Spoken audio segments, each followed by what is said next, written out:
নমস্কার বন্ধুরা, পুরাণ কথা সমগ্র ইউটিউব চ্যানেলে সকলকে স্বাগতম জানাই।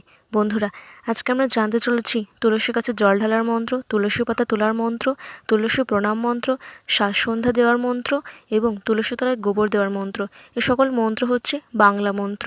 তো এমন সব মন্ত্রের ভিডিও যদি ভালো লেগে থাকে তাহলে অবশ্যই ভিডিওটিকে একটু লাইক করবেন, কমেন্টে জানাবেন ভিডিওটি কেমন লেগেছে, আর সকলে যাতে জানতে পারে সেজন্য ভিডিওটি সকলের মাঝে শেয়ার করে দিবেন।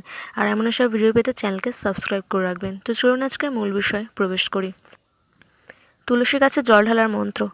তুলসী তুলসী নারায়ণ, তুমি তুলসী বৃন্দাবন, তোমার শির ঢালি জল অন্তিমকালে দেওস্থল।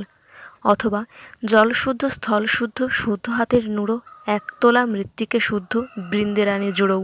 প্রতিদিন স্নান শেষে এই মন্ত্র 3 বার বলে তুলসী গাছে জল দিতে হবে। তুলসী প্রণাম মন্ত্র। তুলসী তুলসী মাধবী লতা, কও তুলসী কৃষ্ণ কথা, কৃষ্ণ কথা শুনলে কানে, দ্বাদশ প্রণাম তোমার চরণে। তুলসী গাছে জল দিয়ে এই মন্ত্র 3 বার বলে প্রণাম করতে হবে। তুলসী পাতা তোলার মন্ত্র। ডালে কৃষ্ণ পাতায় হরি, সরে বসে কৃষ্ণ তুলসী তুলি। এই মন্ত্র পাঠ করতে করতে 3 বার হাততালি দিয়ে তুলসী পাতা তুলতে হবে। তুলসী পাতা তোলার সময় বাম হাত দিয়ে গাছটি ধরতে হবে এবং ডান হাত দিয়ে পাতা তুলতে হবে। খেয়াল রাখতে হবে যাতে কোনো ডাল না ভাঙে বা তুলসী গাছটি না নড়ে। তুলসী তলায় সন্ধ্যা দেওয়ার মন্ত্র। তুলসী তলায় দিচ্ছি বাতি, সাক্ষী থেকো ভগবতী, সাক্ষী থেকো দেবগণ আর লক্ষ্মী নারায়ণ।